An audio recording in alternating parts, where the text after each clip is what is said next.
C'est une anecdote à plusieurs tiroirs, comme toujours, comme souvent. Le premier tiroir, c'est que je connais un jeune homme nommé Pierre, le fils d'un vieil ami qui a réussi ses examens d'ingénieur et qui est dans l'une des meilleures écoles de France, l'école des travaux publics de Cachan. J'aime bien ce garçon qui a du mérite, dont le père était facteur à Campagnol, à l'époque où il y avait un bureau de poste, et qui a résisté à toutes les sirènes de l'époque. Il a refusé de boire de la bière tout le temps pendant des nuits entières, de jouer aux jeux vidéo au lieu de réviser ses examens. Et du coup, il va avoir un bon métier. Tout ça pour expliquer que ma présence fin septembre dans les parages de la ville de Cachan, où il y avait un dîner dans un restaurant du coin, dîner auquel j'ai été convié avec mon petit chien. En vérité, le restaurant se trouvait sur le territoire de la commune de Châtillon, qui est voisine, et où, juste après le café, là, j'ai sorti le chien avec Pierre le long d'une avenue où il y avait des policiers. Enfin, pas des policiers, des gendarmes, apparemment, et en assez grand nombre, 9 véhicules.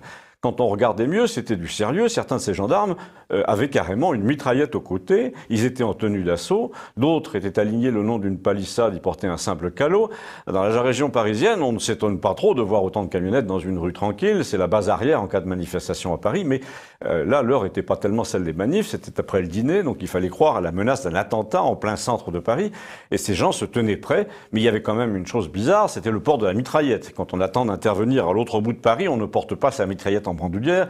C'est assez incommode pour monter dans la camionnette à toute allure. À moins que les hommes en armes, là, n'aient été présents pour protéger leurs collègues, me suis-je dit, et j'en ai parlé à mon jeune compagnon Pierre, mais il s'amusait de me voir raisonner comme ça, tout en tirant sur sa cigarette électronique. Il m'a dit, tu vois pas, c'est parce qu'il y a un rassemblement dans la rue un peu plus loin. Ah oui, en effet, quand on regardait mieux, il y avait dans les 50 personnes, dans la tiédeur du soir, là, qui attendaient rassemblées sur le trottoir et parfois entre les voitures gardées par ce cordon de gendarmerie. Le long du trottoir, il y avait une sorte de grille au milieu d'un massif de Troène et derrière une sorte de bande de ciment rectangulaire longue, qui longeait un bâtiment moderne et qui menait à un escalier rouge. Mais la chose curieuse est que le long du bâtiment, on avait disposé des chaises de réfectoire en plastique, 4 par 4, sur une dizaine de mètres, à quoi j'ai fini par déduire que les gens dans la rue, là, attendaient de pouvoir s'asseoir sur ces chaises, mais quand on regardait mieux, on comprenait que les gendarmes étaient alignés tous les 5 mètres le long de la haie pour les empêcher d'aller s'asseoir. Donc, ce qu'il fallait comprendre apparemment, c'est que les 15 types qui portaient des mitraillettes et qui n'avaient pas l'air commodes dans leurs Rangers n'étaient pas là pour prévenir une attaque terroriste soudaine, mais pour prêter main forte à leurs collègues si quelqu'un avait voulu s'asseoir sur l'une des 50 chaises. À la fin, mon jeune Pierre, là, m'a dit « Mais tu n'as pas compris, il s'agit d'un spectacle. » Et moi, j'étais prêt à comprendre que les 20 gendarmes, là, alignés contre là, ils faisaient partie du spectacle, sans parler des 9 camionnettes. Mais finalement, un type que j'ai pas bien vu dans la pénombre est sorti au sommet des 8 ou 10 marches. Et il a commencé à parler à la foule avec un micro. Et là, on a bien compris que les flics ne faisaient pas partie du spectacle. Ils étaient là pour empêcher les gens d'y assister.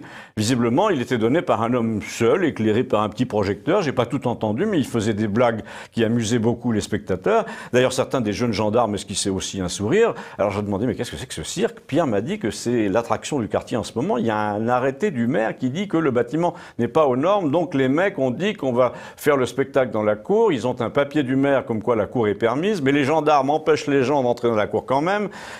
Alors tout le monde applaudit le type sur l'escalier, là, sans bouger de la rue, mais quand tu penses, me dit-il, que ça fait 9 bus de flics et des mitraillettes pour un type tout seul en train de parler, alors qu'on est, sous Vigipirate, ça fout quand même un peu le dégoût, me dit ce jeune homme. Alors à la fin, je lui ai demandé qui était cet acteur qui arrivait à créer un tel bazar, et visiblement à faire peur aux autorités civiles et militaires, en racontant des blagues sur un escalier, mais c'est dommage, j'ai oublié le nom. Il faudra que je cherche sur Internet. Ça s'appelle Campagnol TVL et c'est sur YouTube, merci.